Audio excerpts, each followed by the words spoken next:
So shout out to Coca-Cola for taking us out to Mozambique. It's a beautiful place. And I got to see the actual trophy for the first time. Yeah.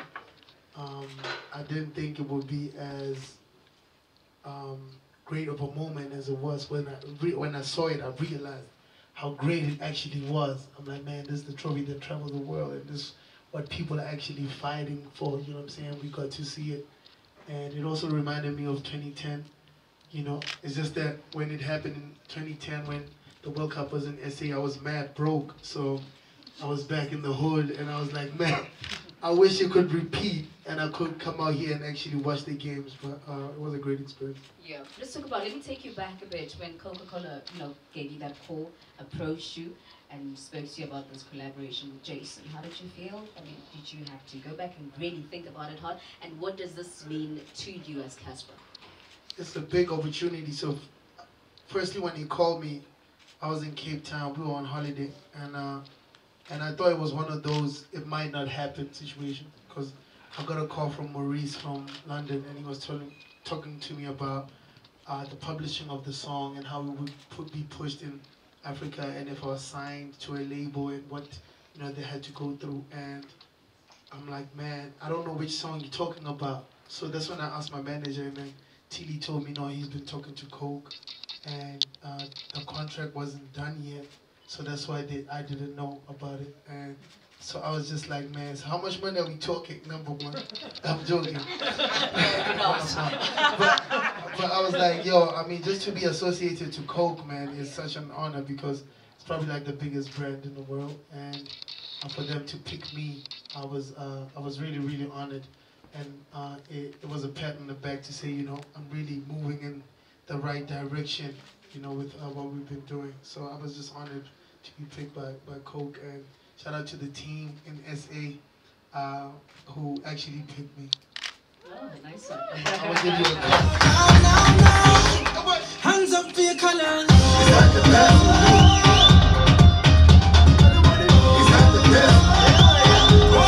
When I went to LA, we couldn't say anything. Even when we arrived, we couldn't say anything about people what was thought happening. we were going on a vacation. Exactly. I mean, media was already speculating, saying that we're going on vacation, or he's working and I'm his supporting act.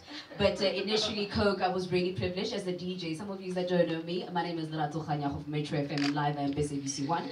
And I was handpicked by Coca-Cola as a female DJ to actually be part of this experience with Jason Derulo and Cassper in LA. So we went to LA, and you going to Jason Derulo's house, the studio. Tell me about that experience. Tell us about that experience. Yeah, it was interesting because I'm a rapper, so I make hip-hop music.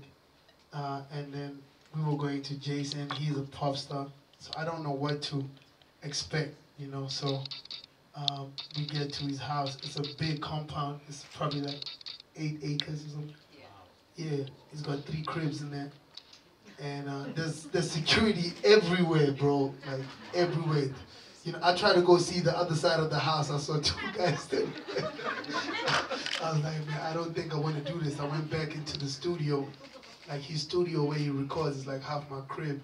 It's really, really huge. And they had his chef cook for us.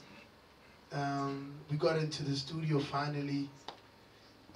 Before we got into the studio, we played some FIFA. I won 6-1 against that. I don't know, where's that guy, Jabu? I won 6-1. 6-1. And then we went into the studio. I got to work with his producer, and I brought my own producer. Shout out to Ali Keys, because I wanted to actually represent, our sound, like, holistically, not just with my voice. We wanted to change the song. So we got there, and they pretty much gave us the leverage, or the freedom to do whatever we wanted to do, and they also liked it. So it was a dope experience, man. Yeah. I think this was actually our first time hanging out for so long together, and one thing I can tell you is that I'm very proud of you because you actually held your own. A lot of local artists would have been so intimidated in the presence of international, and I really respect you for that, and I think we need to applaud him for that. Thank you. He really held his own. I know you said a lot of local acts would have been intimidated. Maybe the problem is I'm not a local act. Okay. Yeah. No, but honestly, I felt like Jason was more intimidated by him, you know. But you going into the studio, I mentioned earlier on that, you know, a lot of times we think that you have to sit there and then you write your lyrics. But you went in there and you started freestyling and everything was falling into place. And I think you took, what, 3-4 hours and the song was done. There's different ways of doing it. The song is really about capturing a feeling, and I don't like to write if I'm trying to capture how I feel, you know, the trip, how I want someone to feel, you know. It's not really like trying to tell a story, it's about a vibe. So I didn't write, I was putting bits and pieces of how the song felt at this moment, at that moment. And I think we really caught the moment where we captured the moment well. And you very observant to actually realize there was nothing written. I mean, you're a DJ, so shut up. That's right. Yeah. And she also came up with one ad-lib on the song. I'm glad to say that. I was waiting